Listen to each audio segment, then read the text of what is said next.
talvez o Brasil dos anos 80 e 90 não fosse mais rico.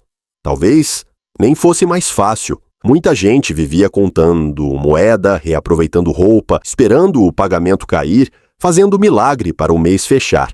Mas quando a gente olha as fotos daquela época, tem uma coisa que chama a atenção.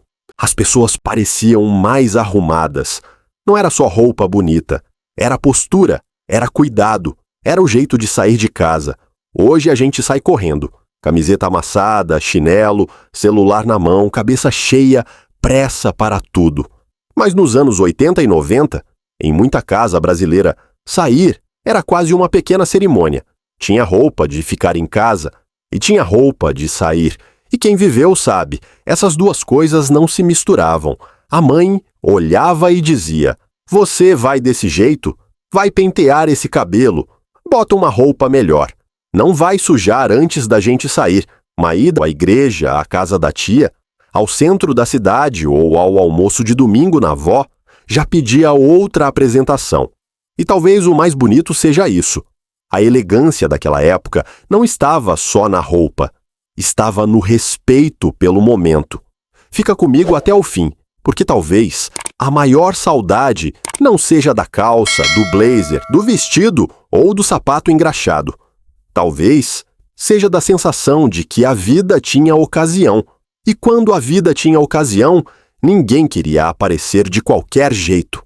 A elegância começava dentro de casa. Antes da loja, antes da novela, antes da revista, vinha a educação da família. A criança aprendia a cumprimentar, a pedir bênção, a falar senhor e senhora, a esperar os adultos terminarem de conversar, a não chegar na casa dos outros abrindo geladeira, a não sentar de qualquer jeito quando tinha visita. Não era um mundo perfeito. Tinha rigidez, tinha exagero, tinha muita coisa que hoje a gente olha com mais cuidado. Mas havia uma regra silenciosa. A pessoa precisava saber se portar. E isso também era elegância. Naquela época, antes de perguntarem que marca você usava, muita gente perguntava de quem você era filho, porque o comportamento carregava o nome da casa.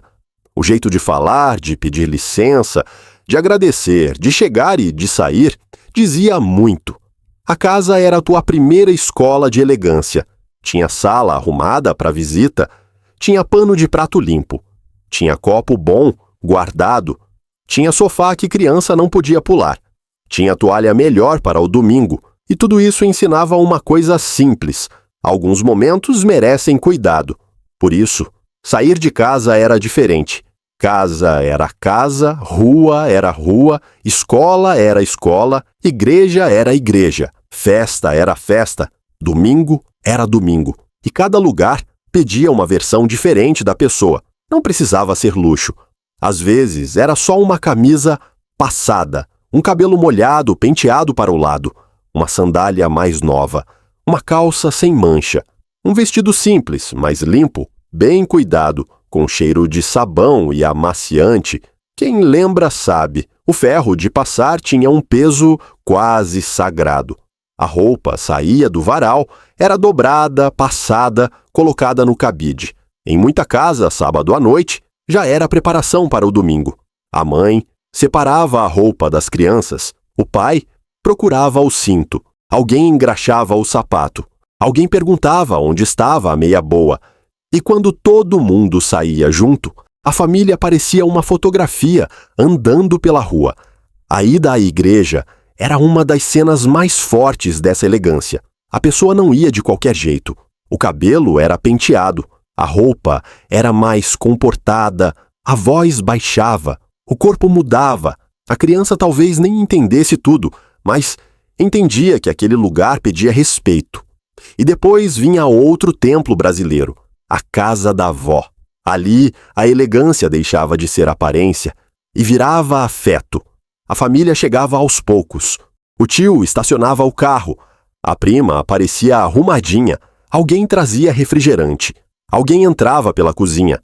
E a avó, muitas vezes de avental, já estava no comando daquele reino. O cheiro vinha antes da comida. Alho fritando, molho no fogo, frango assado, macarrão. arroz soltinho, maionese de batata, farofa, pudim esperando na geladeira.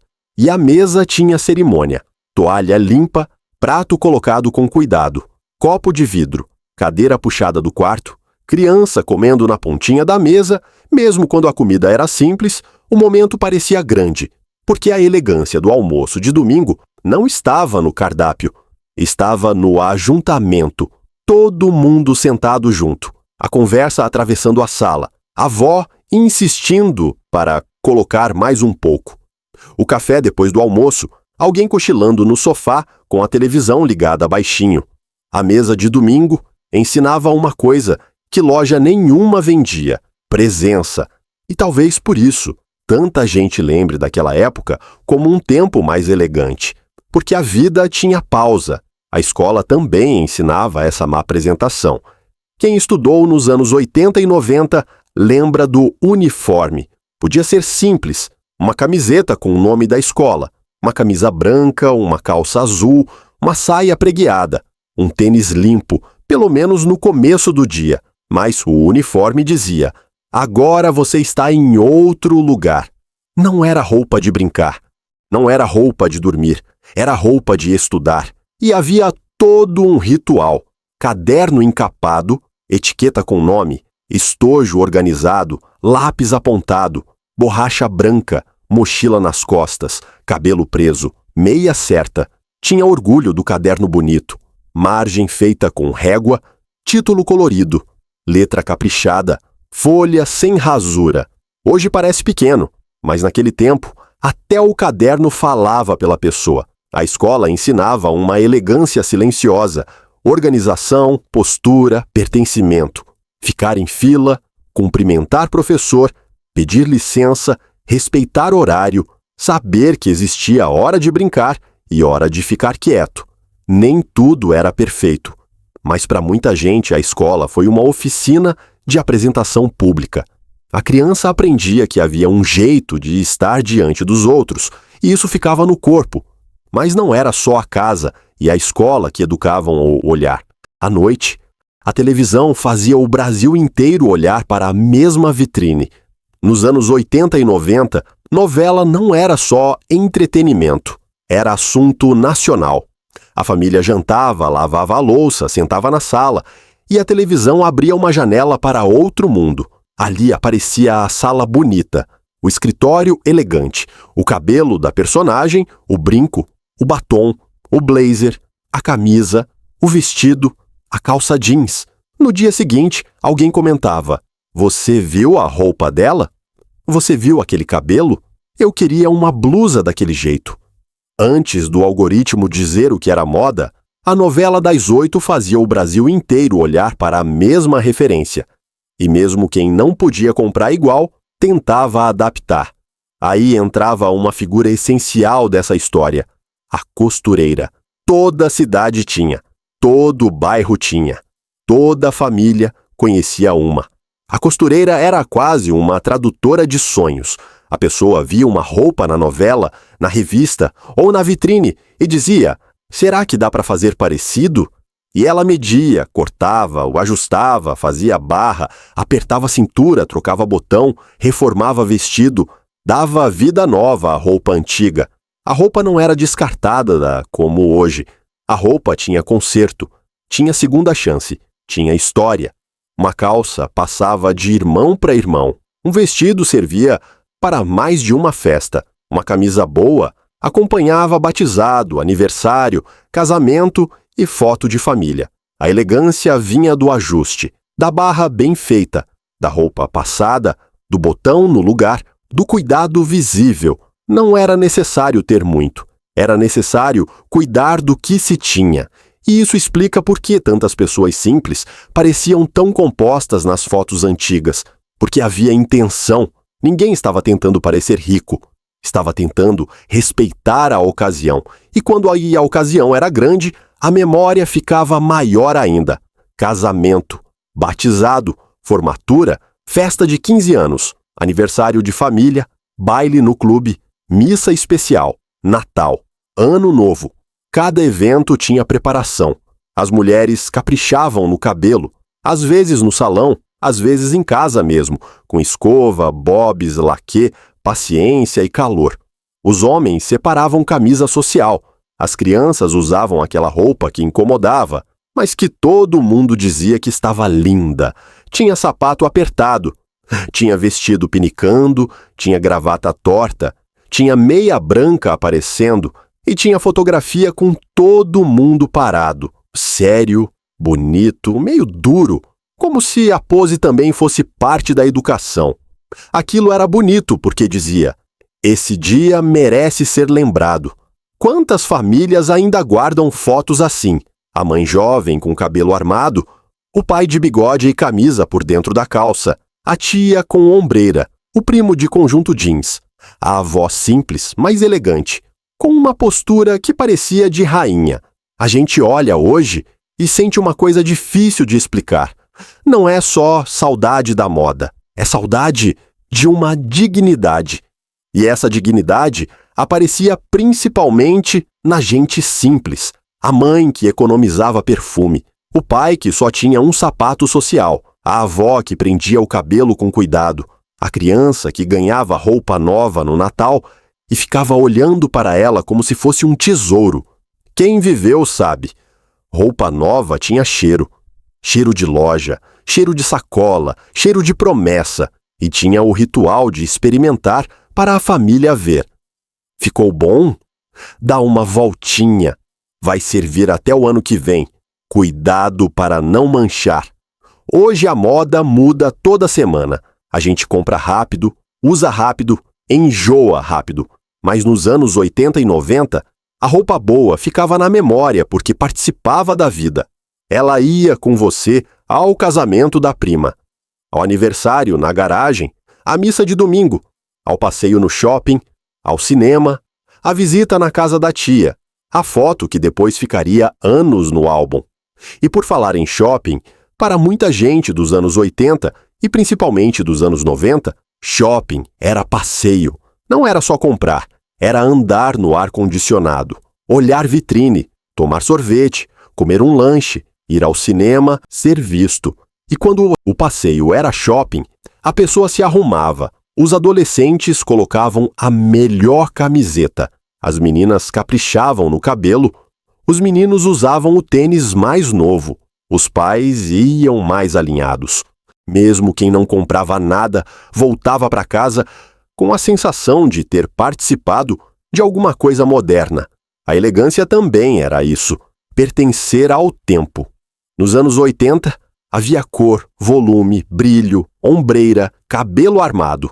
Nos anos 90, veio mais jeans, camiseta, tênis, jaqueta, um estilo mais urbano. Mas nas 2 décadas, havia intenção. A pessoa pensava antes de sair. Hoje, a pergunta muitas vezes é: está confortável? Naquela época, a pergunta era: está apresentável? E essa palavra carregava um mundo. Apresentável para a avó, para o professor, para o padre, para o chefe, para a visita, para a foto, para o domingo, para a vida. Essa elegância também morava na vizinhança. Em muitos lugares, a rua ainda era extensão da casa. Tinha conversa no portão, cadeira na calçada, vizinho chamando pelo nome, criança brincando até escurecer, mãe gritando da janela, bicicleta passando, rádio ligado, cheiro de jantar saindo das casas. E ali também existia etiqueta: dar bom dia, dar boa tarde, não passar por um mais velho sem cumprimentar, não fazer bagunça na porta dos outros, não responder atravessado, não entrar sem pedir licença.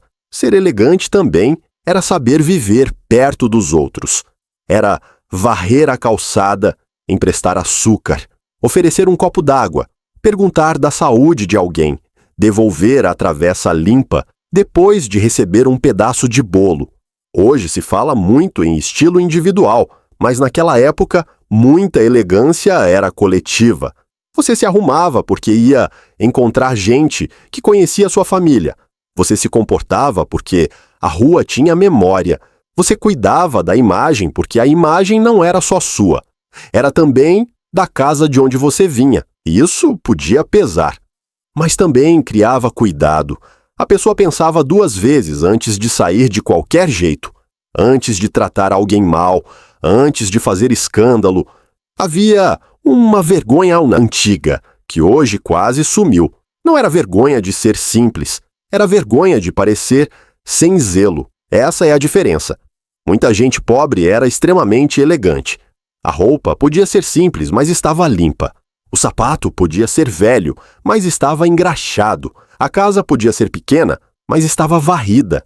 A mesa podia ser humilde, mas era servida com orgulho. O Brasil dos anos 80 e 90 parecia mais elegante, porque a vida era menos improvisada, não mais perfeita, não mais justa, não mais fácil, mas os rituais eram mais fortes. A gente sabia quando era hora de brincar e quando era hora de ficar quieto, quando era roupa de casa e quando era roupa de sair, quando era dia comum e quando era dia especial. Hoje tudo ficou misturado. A gente trabalha de casa, come olhando tela, compra sem sair, conversa sem olhar no olho, vai a lugares sem se preparar muito. E talvez por isso, quando olhamos para trás, aqueles anos pareçam tão elegantes, porque havia preparação. E preparação é uma forma de amor. A mãe preparando a roupa do filho, a avó preparando a mesa, o pai preparando o carro, a criança preparando o caderno, a moça preparando o cabelo, o rapaz preparando a melhor camisa. Todo mundo se preparando para alguma coisa. E talvez essa seja a razão mais bonita. As pessoas se arrumavam porque entendiam que alguns momentos mereciam uma versão melhor da gente. Ir à casa da avó merecia, ir à igreja merecia, ir à escola merecia, receber visita merecia, tirar foto merecia, sentar à mesa merecia. Quando a gente respeita o momento, a vida parece maior. Um almoço vira memória, uma roupa vira fotografia, uma visita vira história, um domingo vira saudade. Por isso tanta gente olha para fotos antigas e diz: como o povo era elegante. Agora me conta, na sua casa também existia roupa de sair? Qual era o lugar onde ninguém podia aparecer de qualquer jeito? Era a igreja, a escola, a casa da avó, o centro da cidade, o casamento, o almoço de domingo. Escreve nos comentários porque cada lembrança dessas ajuda a manter esse arquivo vivo. Porque aqui no Arquivo 80, a memória não fica esquecida no fundo do armário. A gente tira com cuidado, passa de novo e coloca diante da vida.